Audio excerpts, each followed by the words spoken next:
السلام علیکم۔ اچانک مدینہ منورہ کے ایک انتظامی افسر نے سلطان عادل کو مخاطب کرتے ہوئے کہا، صرف دو افراد اس دعوت میں شریک نہیں ہوئے تھے۔ سلطان نور الدین زنگی نے گھبرا کر اس شخص سے پوچھا، وہ دونوں کون ہیں؟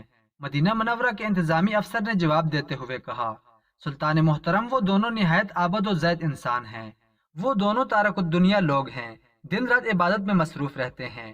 کسی دعوت میں شریک ہونا تو بڑی بات ہے، وہ لوگوں سے ملنا بھی گوارا نہیں کرتے۔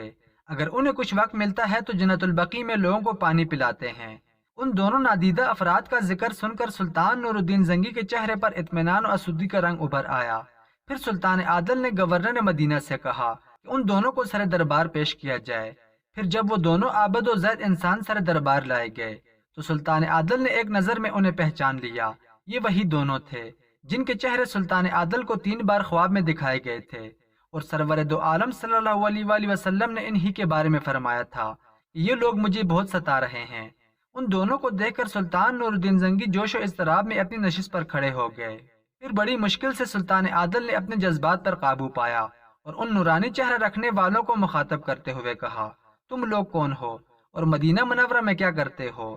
وہ دونوں سلطان عادل سے ناآشنا تھے، اس لیے بے نیازی کے لہجے میں کہنے لگے، ہم قربت رسول صلی اللہ علیہ وآلہ وسلم چاہتے ہیں، اس کے سوا ہمیں دنیا کی کسی شے سے غرض نہیں۔ سلطان عادل ان دونوں کا انداز گفتگو دیکھ کر چونک اٹھا۔ پھر سلطان عادل نے سخت لہجے میں انہیں مخاطب کرتے ہوئے کہا، تم اپنے بیان کی وضاحت کرو کہ آخر کس طرح رسول اللہ صلی اللہ علیہ وآلہ وسلم کی قربت حاصل کرتے ہو؟ ان دونوں نے بے نیازانہ لہجے میں جواب دیتے ہوئے کہا، ہم نے روضہ رسول کے قریب کرائے پر مکان لے لیا ہے، اسی میں دن رات عبادت کرتے رہتے ہیں، یا پھر گنبد رسول کی زیارت کرتے ہیں تاکہ قلب و نظر کو سکون حاصل ہو۔ یکایک سلطان نور الدین زنگی کا لہجہ غضبناک ہو گیا اور کہنے لگے، سچ سچ بتاؤ کہ تم لوگ کون ہو؟ ان میں سے ایک نے بلند آواز میں کہا، جیسے وہ سلطان عادل پر اپنے زید و تقوی کا روب ڈال رہا ہو، کیا مسلمان کے علاوہ کوئی اور بھی روضہ رسول کی قربت کا طلبگار ہو سکتا ہے؟ سلطان نور الدین زنگی نے کہا، تمہاری ظاہری شکلیں تو اہل ایمان کی سی ہیں، مگر تم مجھے اندر سے مسلمان نظر نہیں آتے۔ دوسرے شخص نے ناگوار لہجے میں کہا، ایک مسلمان کو زیب نہیں دیتا کہ وہ دوسرے مسلمان کی ایمان پر شک کرے، دلوں اور نیتوں کا حال تو صرف اللہ ہی جانتا ہے۔ سلطان نور الدین زنگی نے کہا، بے شک، مگر میں نے ایسا کوئی مسلمان نہیں دیکھا کہ جو رسول اللہ صلی اللہ علیہ وآلہ وسلم کا نام لے اور ان کے اسم مقدس کے ساتھ صلی اللہ علیہ وآلہ وسلم نہ کہے۔ اتنی طویل گفتگو میں تم نے ایک بار بھی سرکار دو عالم پر درود و سلام نہیں بھیجا، پھر تم کس طرح رسول اللہ صلی اللہ علیہ وآلہ وسلم کی قربت کے طلبگار ہو سکتے ہو؟ حق تعالیٰ میری بدگمانی کو معاف کرے، مگر مجھے تمہارے اہل ایمان ہونے پر شک ہے۔ یہ کہہ کر سلطان عادل مسند سے اٹھے اور اپنے سپاہیوں کو حکم دیا، جب تک میں واپس نہ آ جاؤں ان دونوں کو اپنے تحویل میں رکھو اور سخت نگرانی کرو۔ پھر سلطان نور الدین زنگی اپنے امراء، گورنر مدینہ اور دیگر مقامی افسروں کے ساتھ اس مکان پر پہنچے جہاں وہ دونوں عابد و زید انسان دن رات عبادت کیا کرتے تھے۔ یہ ایک چھوٹا سا مکان تھا جس میں موجود مختصر سا سامان مکینوں کی زاہدانہ زندگی کی گواہی دے رہے تھے۔ بظاہر وہاں کوئی قابل اعتراض شے نظر نہیں آ رہی تھی۔ سلطان نور الدین زنگی ان دونوں کی طرف سے مطمئن نہیں تھے۔ سلطان عادل نے کمر سے اپنی تلوار کھولی اور تلوار سے مکان کے فرش کو زور زور سے ٹھوکنا شروع کیا۔ پھر انہیں ایک چٹائی کے نیچے فرش ہلتا ہوا محسوس ہوا۔ سلطان عادل نے چٹائی کو الٹ دیا۔ پھر سب کی آنکھوں کے سامنے ایک عجیب منظر تھا۔ چٹائی کے نیچے پتھر کی ایک چوڑی سل رکھی تھی۔ سلطان عادل نے اپنے امراء کو پتھر کی سل ہٹانے کا حکم دیا۔ جب وہ سل ہٹائی گئی تو ہر شخص حیرت زدہ رہ گیا۔ وہاں پتھر کے برابر ایک خلا موجود تھا جو کسی سرنگ کی نشاندہی کر رہا تھا۔ سلطان نور الدین زنگی پر چند لمحوں کے لیے سکتہ طاری ہو گیا۔ پھر سلطان عادل نے ایک مشل روشن کرنے کا حکم دیا۔ اس کے بعد والی شام مشل لے کر تنہا سرنگ میں داخل ہوئے، یہاں تک کہ کچھ دور جانے کے بعد وہ سرنگ ختم ہو گئی۔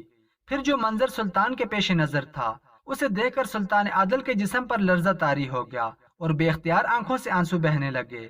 سرکار دو عالم صلی اللہ علیہ وآلہ وسلم کے پائے اقدس نظر آ رہے تھے۔ سلطان عادل نے مضطرب ہو کر اپنے دونوں ہونٹ پائے اقدس پر رکھ دیے۔ وہ قدم جنہیں چومنے کے لیے صحابہ کرام رضوان اللہ تعالی اجمعین بے چین رہتے تھے، آج وہ عظیم سعادت سلطان نور الدین زنگی کے حصے میں آئی تھی۔ اے اللہ، میں گناہگار اس قابل نہیں تھا۔ سلطان نور الدین زنگی رحمت اللہ علیہ حضور اکرم صلی اللہ علیہ وآلہ وسلم کے پائے اقدس سے آنکھیں مل رہے تھے اور زار و قطار رو رہے تھے۔ پھر جب سلطان عادل کا پورا چہرہ آنسوؤں سے دھل گیا تو انہوں نے آخری بار سردار انبیاء صلی اللہ علیہ وآلہ وسلم کے مقدس قدموں کو بوسہ دیا اور الٹے پاؤں واپس لوٹے۔ پھر جب سرنگ سے باہر آئے تو سارے امراء اور گورنر مدینہ اپنی اپنی جگہ ساکت و جامد کھڑے تھے۔ پھر جب ان لوگوں نے سلطان کی سرخ آنکھیں اور آنسوؤں سے بھیگا ہوا چہرہ دیکھا تو پریشان نظر آنے لگے۔ پھر گورنر مدینہ کے استفسار پر سلطان عادل نے بس اتنا ہی بتایا کہ وہ دونوں شیطان سرنگ کھود کر میرے آقا صلی اللہ علیہ وآلہ وسلم کے مقدس قدموں تک پہنچ گئے تھے۔ یہ سن کر تمام لوگوں کا خون کھول اٹھا، مگر سلطان عادل نے انہیں ضبط و تحمل کی تلقین کی اور دوبارہ مجرموں کو اپنے روبرو طلب کر لیا۔ اب ان کے لیے کوئی رائے فرار نہیں تھی، مجبوراً انہیں اعتراف کرنا پڑا۔ اے سلطان، ہم یہودی ہیں اور اپنی قوم کی طرف سے تمہارے رسول کا جسم اطہر چرانے پر مامور ہوئے ہیں۔ ہمارے نزدیک اس سے بڑھ کر کار ثواب کوئی اور نہیں ہے، لیکن افسوس تم نے ہمیں اس وقت گرفتار کر لیا جب ہمارا بہت تھوڑا کام باقی رہ گیا تھا۔ اگر ہمیں 2-3 دن کی مہلت اور مل جاتی تو ہم اپنے مقصد میں کامیاب ہو چکے ہوتے۔ ان دونوں کی ناپاک گفتگو سن کر سلطان نور الدین زنگی رحمۃ اللہ علیہ شدت غضب سے بے قابو ہو گئے اور چیختے ہوئے ان سفید شیطانوں کو مخاطب کرتے ہوئے کہنے لگے، تم اپنے ناپاک مقصد میں کس طرح کامیاب ہو سکتے تھے جبکہ تمہاری نقل و حرکت کی نگرانی وہ آنکھ کر رہی تھی جسے کبھی اونگ بھی نہیں آتی۔ یہ کہہ کر سلطان عادل مسند سے اترے، اپنی شمشیر بے نیام کی اور دونوں کے سر قلم کر دیے۔ پھر جب ان شیطانوں کی لاشیں ٹھنڈی ہو گئیں تو سلطان نے دوسرا حکم جاری کیا، ان دونوں کے سر نیزوں پر بلند کر کے ارض مقدس کے گلی کوچوں میں پھیراؤ اور تشہیر کرو کہ اہل مدینہ لوگوں کے چہروں اور لباسوں سے دھوکہ نہ کھائیں۔ پھر سلطان عادل نے آگ جلانے کا حکم دیا۔ یہ آگ ایک وسیع میدان میں جلائی گئی جہاں ہزاروں اہل ایمان یہ عبرتناک منظر دیکھنے کے لیے جمع ہوئے تھے۔ پھر جب آگ کے شعلے بلند ہونے لگے تو سلطان عادل نے ان دونوں یہودیوں کی لاشیں اپنے ہاتھ سے اٹھا کر آگ میں ڈال دیں۔ پھر جب وہ راکھ ہو گئے تو سلطان عادل نے انہیں مخاطب کرتے ہوئے کہا، یہ آگ تو بجھ گئی ہے مگر وہ آگ کبھی سرد نہیں ہوگی جس کا مزہ تم قیامت میں چکھو گے۔ اس کے بعد سلطان عادل نے پورے مدینہ منورہ کا طواف کیا۔ سلطان عادل ارض مقدس کے ہر گلی کوچے سے گزرے، آنکھیں اشک برسا رہی تھیں اور زبان سے بس ایک ہی کلمہ جاری تھا، میرے آقا میں اپنی قسمت پر نازا ہوں کہ آپ نے اس خدمت کے لیے غلام کو منتخب فرمایا۔ طواف مدینہ کے بعد سلطان عادل نے ارض مقدس کے باشندوں میں عطیات تقسیم کیے۔ پھر سلطان عادل نے اپنی نگرانی میں روزہ اطہر کے چاروں طرف اتنی گہری خندق کھدوائی کہ پانی نکل آیا۔ پھر اس خندق کو سیسے سے بھر دیا گیا۔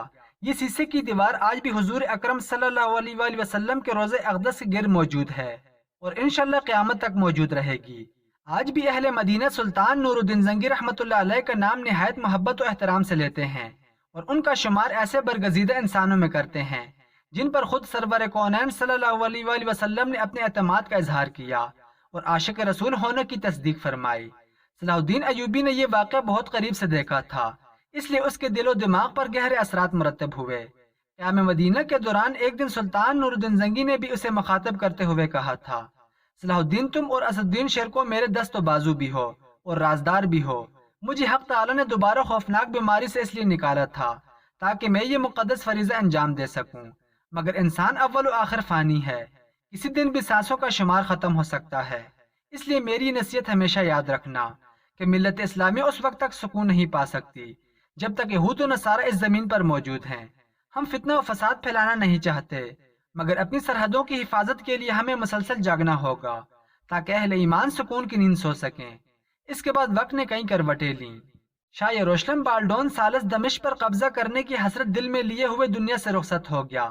اس کی موت پر یروشلم کے عیسائیوں میں کوہرام برپا ہو گیا۔ صلیبی کئی ماہ تک بالڈون کی موت کا سوگ مناتے رہے۔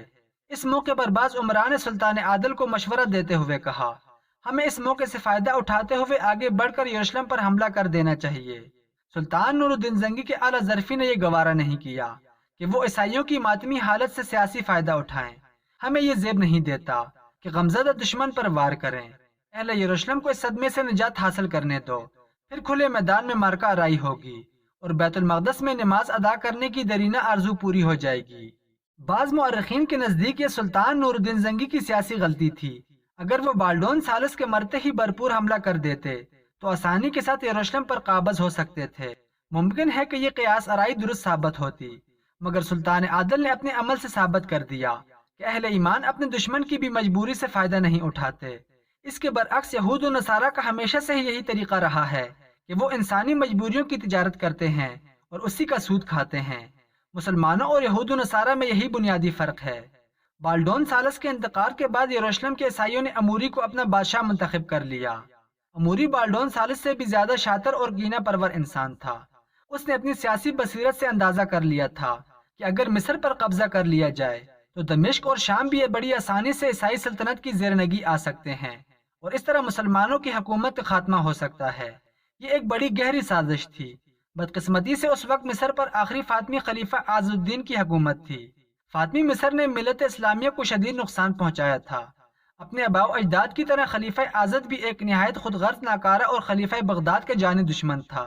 اپنی انہی کمزوریوں کے باعث وہ وزیر اعظم شاور کے ہاتھوں میں کٹ پتلی بنا ہوا تھا، اور شاور اتنا بڑا ایمان فروش تھا کہ اس نے اپنی وزارت عظمیٰ بچانے کے لیے شاہ یروشلم اموری سے خفیہ معاہدہ کر لیا تھا، اور خراج کے طور پر ایک بہت بڑی رقم صلیبی حکمران کو دیا کرتا تھا۔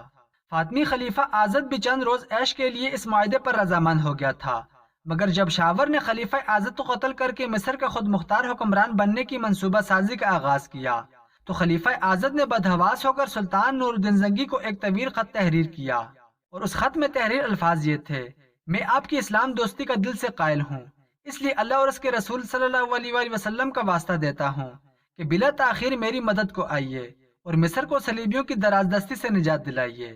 سلطان نور الدین زنگی رحمۃ اللہ علیہ رسول اللہ صلی اللہ علیہ وآلہ وسلم کے نام پر مضطرب ہو گئے۔ فوری طور پر اسد الدین شیرکو اور صلاح الدین ایوبی کو ایک لشکر جرار کے ساتھ مصر روانہ کیا۔ شیرکو اور صلاح الدین ایوبی نے بڑی جان بازی سے جنگ کی اور صلیبی فوج کو فرار ہونے پر مجبور کر دیا۔ پھر وہ دونوں غدار ملت شاور کی طرف متوجہ ہوئے۔ شاور مصر سے فرار ہونے میں تقریباً کامیاب ہو چکا تھا، مگر صلاح الدین ایوبی کی شہ سواری کام آئی اور اس نے شاور کو زندہ گرفتار کر کے مصری امیر عز الدین کے سامنے پیش کر دیا۔ عز الدین نے ایک لمحے کی تاخیر کیے بغیر شاور کا سر کاٹ کر ایک بڑے تش میں رکھا اور نظر کے طور پر فاطمی خلیفہ اعظم کی خدمت میں پیش کر دیا۔ شاور کی قتل کی خوشی میں خلیفہ اعظم نے ایک عظیم الشان جشن کا اہتمام کیا، اور اسی جشن کے اختتام پر اسد الدین شیرکو کو مصر کا وزیر اعظم نامزد کر دیا۔ سلطان نور الدین زنگی اس تقرری سے بے حد خوش ہوئے کہ اس طرح ان کا نہایت معتبر نمائندہ مصر میں موجود رہے گا، مگر اسد الدین شیرکو کو یہ وزارت عظمیٰ راس نہیں آئی۔ 2 مہینے بعد یہ خناق کے عارضے میں اس کا انتقال ہو گیا۔ جب اسد الدین شیرکو کے انتقال کی خبر شام پہنچی تو کچھ دیر کے لیے سلطان نور الدین زنگی پر سکوت کی سی کیفیت طاری ہو گئی۔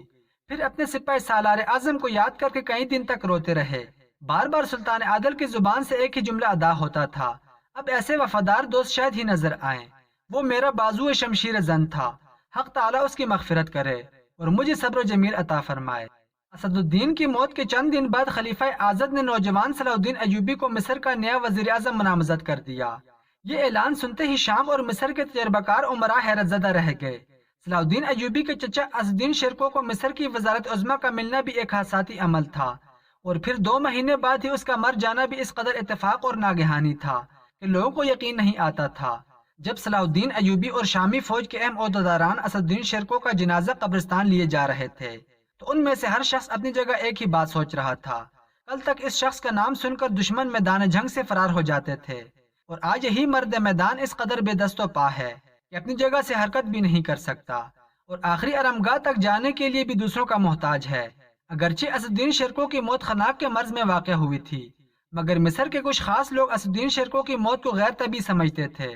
ان کے خیال کے مطابق مصر کے نئے وزیر اعظم کو حکیم باریتون نے کوئی ایسی دوا دی تھی کہ جس کے اثر سے اسد الدین شیرکو کا دم گھٹ گیا تھا اور وہ دار فانی سے کوچ کر گیا تھا، کیونکہ وہ ایک مایہ سپاہ سالار ہی نہیں، سچا مسلمان بھی تھا۔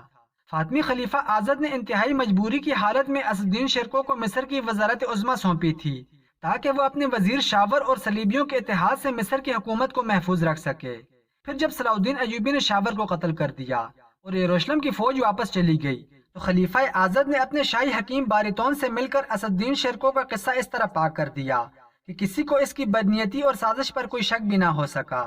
خلیفہ اعظم بھی بادمیوں کے عقائد سے تعلق رکھتا تھا اور حکیم باریتون حسن بن صبا کا معتقد خاص تھا، اس لیے باریتون نے اسد الدین شیرکو پر ایک ایسی دوا آزمائی جس نے سلطان نور الدین زنگی کے دست راست کی سانسوں کا رشتہ توڑ دیا۔